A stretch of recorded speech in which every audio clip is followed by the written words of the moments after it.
JBN, we keep you informed. I am Michelle Jones, and in the news, St. Thomas records first murder. St. Thomas has recorded his first murder for the year. The deceased is 37-year-old Jermaine Spencer, otherwise called Pussface, who was of a Navarre Lane address in Seaforth. The police report that about 1:15 on Sunday afternoon, residents heard loud explosions and went to investigate. They came upon the body of a man with multiple gunshot wounds lying face down on the ground. The body was clad in a pair of black shoes, blue jeans pants, and a brown t-shirt. The police were summoned. Investigators believe that the murder is linked to the ongoing feud between residents of Navarre Lane and the Back Smith Lane in Seaforth. Central Kingston continues to bleed. After experiencing a bloody 2021, residents of Central Kingston were hoping that the new year would bring much-needed peace and calm in their lives. However, that desire was significantly impaired yesterday following a drive-by shooting incident which left one man dead and another injured.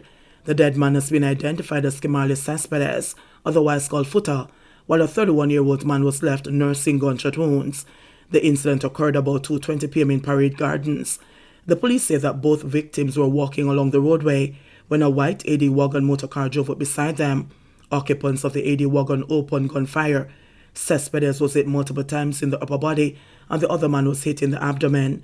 They were assisted to hospital where Cespedes was pronounced dead on arrival. Cespedes, 29, was reportedly killed minutes after leaving his house to buy food seasoning at a nearby wholesale. The last thing I said to me was to go and watch the pot on the stove because I go to the wholesale go buy seasoning. But after a while, I start to wonder where I'm there. Them hear somebody come knock on the door. The person asks if me no hear a guan. Say Footer dead, his grieving girlfriend said. Cespedes' death is the first to be recorded in the police division this year. The area has been rocked by a deadly rampage between the genocide and dark side gangs since September 2020. A fearful resident said that drastic action is required to quell the bloodletting in Central Kingston. If them are going to impose curfew and Zozo and them something there, them need to go door to door and hunt down these criminals, the resident said, while appealing to others in the community to desist from shielding criminals. Them know who and what do the shootings. That is one of the biggest problems as well. Nobody not safe again, so them always remember that when them hide them gunman friend and man them, the frustrated resident said. Montego Bay Mayor condemns murder of municipal cop and uncle. Montego Bay Mayor and Chairman of the St. James Municipal Corporation, SJMC, Leroy Williams, has condemned the brutal killing of 34-year-old municipal police officer Jermaine Evans and Evans' uncle, 46-year-old Peter Stewart, in St. James on New Year's Eve. Evans was a municipal police officer at the SJMC since 2018. He was attacked while he was traveling to work along with his uncle on the Friendship Main Road on Friday. Again, crime had reared its ugly head in our beloved parish of St. James. This Friday morning, one of our hard-working and law-abiding municipal police officers was viciously attacked and killed. As the mayor, I must condemn this act of barbarism, and I want to call on the security forces to leave no stones unturned until the perpetrator or perpetrators have been brought to justice, said Williams in response to the shocking development. He described Evans as a productive worker. From all accounts, Jermaine Evans was a very hard-working and dedicated municipal police officer. Our municipal police officers are saddened and traumatized by what occurred on Friday, added Williams. The police reported that about 8 a.m., Stewart was a passenger in a Toyota motor car that was being driven by Evans along the Friendship Main Road heading towards Montego Bay, when another vehicle with several men on board pulled up alongside them. The men, who were armed with guns, opened fire at Evans and Stewart, hitting them multiple times before escaping from the scene. The police were alerted, and on their arrival, both men were seen in the vehicle with gunshot wounds to their upper bodies. Evans and Stewart were rushed to the hospital, where they were both pronounced dead. No motive has yet been established for the attack. Very so hard for me and my kids them, and also me because even food hard to find some time for me and the kids them. We don't have a proper bed right now. To be honest with you, right now I need to change my TV also, and right now I need a fridge where I can even store chicken them and I can buy some juice, get some juice and freeze them and sell outside and things like that. You understand? And move on and make a better life. You know what I'm saying? So let us help right at this. New Year brings renewed hope for a single father. Norville Palmer, a 40-year-old father of three and a single parent, is expressing gratitude to Scotiabank on Food for the Poor, FFP, after receiving much-needed assistance to provide for his family. After parting ways with the mother of his children, Palmer feels he has no other alternative but to live up to his parenting role. Left with 3 children ranging from the age of 1 to 5 years old, he has been doing his best under trying circumstances to take care of them. In 2019, Faith stepped in, securing Palmer a roof over his family's head as a recipient of a home in Kingston, courtesy of FFP Jamaica.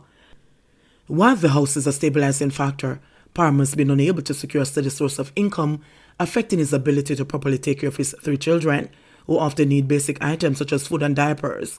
"My mother and my sister help me out when them can," explained Palmer. The random monetary inflows have installed Palmer's ambition and his drive to ensure that his children are clothed, fed, and educated. Using his own strengths, he created a small business, a chicken farm. "Me build a small chicken coop," he said, "and me raise 2 batches of 50, Palmer said. "The problem is a matter of scale. The current number of chickens is too small. The little profit is eaten up, literally by the cost of feeding the animals." With Palmer finding himself in debt each month to keep up the supply, this vicious circle has left him with only dreams of expansion at this point. For Palmer, the key to self-sufficiency for himself and his family in the year ahead was to acquire a larger coop to house more chickens and a deep freezer so that he can expand into selling jerk chicken. With the assistance of Scotiabank and its annual Love Scotiabank Christmas Giving Initiative, on December 15, Palmer received several items on his wish list, including a deep freezer and a grill, to increase the potential success of his chicken business. For the children, he also received 2 tablets, a double bed and mattress, and a 32-inch smart television.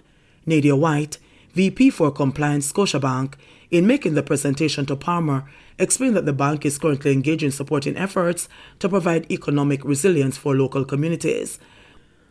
While this is a season of giving, we're also looking beyond to 2022 to see how the families we assist can better provide for themselves financially and give their children an opportunity to a brighter future, White said. It was heartwarming to see the smiles and to hear the gratitude from the recipients when they were surprised with items from their wish list. Now, they'll be able to live in more comfort. Now, they can engage in an income-generating activity. Now, they'll be in a better position to care for themselves and their families. At the end of the day, this is what Christmas is about, bringing happiness and restoration to those who need it most, said Kivet Silvera, Executive Director of FFP. Flooding of Kingston Pen to be addressed. The Airports Authority of Jamaica, AAJ, has set aside funds to end the continuous flooding of the Kingston Pen Aerodrome and a section of the Marcus Garvey Drive in St. Andrew. According to Minister of Transport and Mining Robert Montego, the AAJ's engineering department did a study on the area and discovered that a major drain is blocked. So, we have engaged the National Works Agency to give us an estimate because we want to clear that drain during the next dry period so we can alleviate the discomfort of our tenants and users of the road, Montego disclosed in an interview with JIS News. He said whenever flooding occurs in the area, all tenants at the Kingston Pen facility are affected and a budget is now in place for the project. To treat with it, we are waiting on the NWA to get their engineering advice and estimate, he added, noting that several meetings have been held with the tenants, political representatives, and community leaders to get their input and apprise them of the development. Jamaica reports 769 new COVID-19 cases, 1 death. Jamaica on Sunday reported 769 new cases of COVID-19 and 1 virus-related death.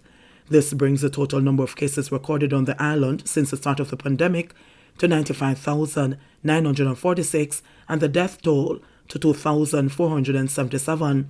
Of the newly reported cases, there were 439 females and 330 males with ages ranging from 17 days to 96 years. The cases were recorded in Kingston and St. Andrew, 230, St. James, 140, Manchester, 84, St. Anne, 82, St. Catherine, 76, Westmoreland, 23, Clarendon, 23, St. Thomas, 22, St. Elizabeth, 20, St. Mary, 19, Hanover, 19, Trelawney, 16, and Portland, 15. Meanwhile, the latest victim is a 91-year-old male from St. Anne. Another death was reported under investigation. The country also recorded 124 new recoveries, bringing the total number of recoveries to 65,937. The country's positivity rate now stands at 48.4%. There are 3,168 active cases on the island. JBN, we keep you informed. Please remember to subscribe, like, share, leave us a comment, and click the notification bell to receive our daily news items.